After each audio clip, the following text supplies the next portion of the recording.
ദൈവ സാന്നിധ്യമുണ്ടെങ്കിൽ ദൈവ സാന്നിധ്യത്തെ ഓണർ ചെയ്യണം. പിന്നെ പാട്ടുകാരോട് പറയാനൊരു പ്രബോധനമുണ്ട്. ഇപ്പം പറഞ്ഞാലല്ലേ പറ്റുള്ളൂ. നിങ്ങൾ ഈ ദൈവസിംഹാസനത്തിൻ്റെ കാര്യമൊക്കെ പറഞ്ഞ് ഞങ്ങളെ ചാടിച്ചേച്ച് അവിടെ പോയിരുന്ന് വർത്താനം പറയരുത്. എന്ത് എല്ലാവരും പോയോ? ഇത് തന്നെയാണ് നിങ്ങളെ കുറിച്ചുള്ള കംപ്ലൈൻറ്റ്. നിങ്ങൾക്ക് നിങ്ങളുടെ പ്രോഗ്രാം മതി. ദൈവത്തിൻ്റെ സിംഹാസനം ഇവിടെ വന്ന് നിൽക്കുന്നു, അതാണ് ഇതാണെന്നെല്ലാം പറഞ്ഞു വെച്ച് അവിടെ പോയിരുന്ന് വർത്താനം പറയുക. ഞാൻ ഇവിടെ ഇരുന്നുകൊണ്ട് കാണിച്ചു വേണ്ടി പോരുത്.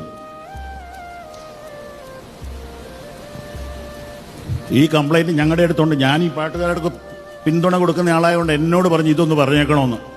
അപ്പം നിങ്ങളെല്ലാവരും ഉള്ളപ്പോൾ പറയുക, പോയവരോടുകൂടെ പറഞ്ഞേക്കണം മോനെ ദാനിയേലേ, ഇപ്പം ഇവിടെ ഇല്ലാത്തവരോടുകൂടി ഒന്ന് പറഞ്ഞേക്കണം ഇങ്ങനെ ഞാൻ പറഞ്ഞെന്ന്. ഞാനൊരിക്കൽ കൊട്ടാരക്കര ഒരു യോഗത്തിലിരിക്കുമ്പോൾ നമ്മുടെ ഒരു ബഹുമാനപ്പെട്ട മന്ത്രി കയറി വന്നു.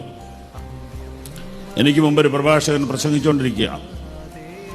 ആ പ്രഭാഷകന്റെ ചെവി ചെന്ന് നമ്മുടെ മൂപ്പന്മാർ ഏതാണ്ടൊന്ന് പറഞ്ഞു. പ്രഭാഷകൻ അവിടെ ഇരുന്നു.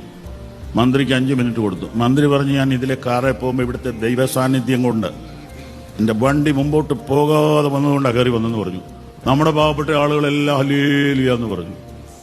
അപ്പോൾ എൻ്റെ ചോദ്യം, എന്നാൽ പിന്നെ ആ യോഗം തീരുന്നവർ ഇരിക്കണ്ടേ? അതുപോലെ ദൈവ സാന്നിധ്യം കണ്ടിട്ടാണ് വന്നെങ്കിൽ 5 മിനിറ്റ് പുള്ളിക്ക് പറയാനുള്ള പറഞ്ഞു പുള്ളി പോയി. ഇങ്ങനെ ദൈവത്തെയും ദൈവമക്കളെയും പറ്റിക്കരുത്. ഞാൻ എഴുന്നേറ്റ് ചോദിച്ചു, ഇനി ഏതെങ്കിലും രാഷ്ട്രീയ നേതാക്കൾ ഇന്ന് ഈ സ്റ്റേജിൽ വരാനുണ്ടോ? ഉണ്ടെങ്കിൽ ഞാൻ ഇപ്പം മൈക്ക് തരാം. ദൈവവചനം വായിച്ച് ശുശ്രൂഷിച്ച് തുടങ്ങിയാൽ സാക്ഷാൽ പ്രധാനമന്ത്രി വന്നാലും മൈക്ക് കൊടുക്കുകയെന്ന് പറഞ്ഞു. അവിടെ കൂടിയിരുന്ന ജനം എഴുന്നേറ്റ് നിന്ന് കൈയടിച്ചു.